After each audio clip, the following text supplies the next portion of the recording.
tight hips, and vision. I bet you weren't expecting that combo. I did ask for a video on vision. I'm not getting it, so I still want to give it. Now, I did a screenshot of showing pretty severe esotropia.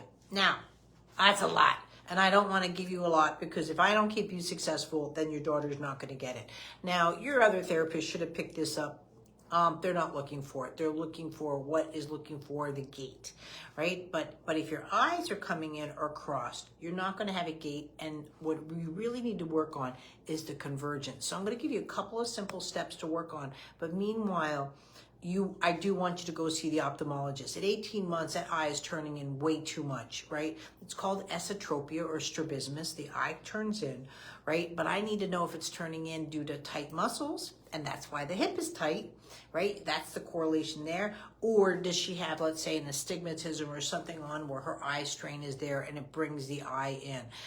But either way, at 18 months, this is beyond lazy eye. It needs to be checked to make sure of that. And once you have the vision report, I can help you with that. You need an ophthalmologist that does a retinoscopy. So, we'll put down those in the comment because it's a lot. And, I'm not here to, like I said, overwhelm you. But what's really going on as well, because of the way the eyes are functioning, she doesn't have good convergence, right? Convergence is really easy. And this is how you test it. Now, this I'm doing so you can see my eyes, right? But I would use probably like a solid red ball or something to that effect. And it's not easy to test a kid because they're going to give you like, maybe in a high chair or something where someone's holding her, but just to go, But what you're looking for when you're looking at convergence, right? So I'm right here and I'm going to look at my pen and see both eyes should be coming in. Well, the secret sauce is that's not where it ends. What you also need is both eyes to go back out smoothly, right? So the eyes are coming in and they're also going out. Most people think of convergence as only this coming in. Why is this important at walking? Because what I should be able to do is to have close vision, right? My eyes are working together going in. And by the way, at 18 months, it should go around the midlines, right?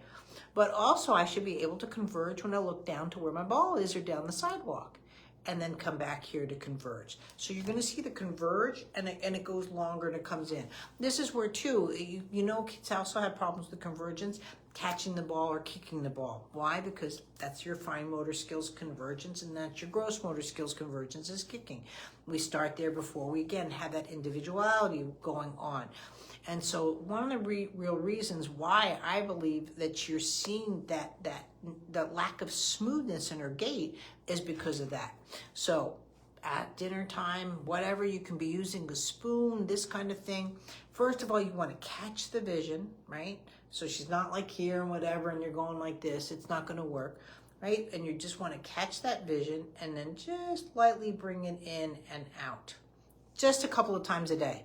Right? They'll fatigue out after that kind of convergence a couple of times. The other one is something like this. I'm here.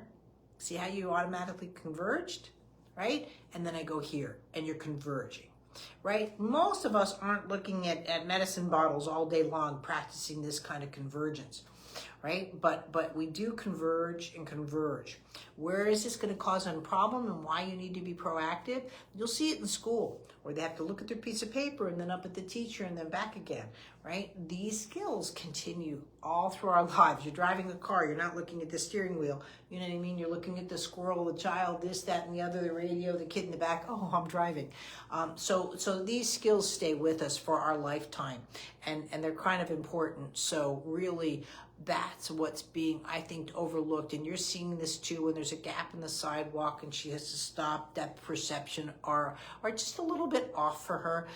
She's doing great. And that's also another thing. It's like they see, well, she's walking, she's doing great, but she needs some help with the vision and synchronizing those. So if you have any questions of all of that, please, ping in on the comments and so forth, but we'll go from there.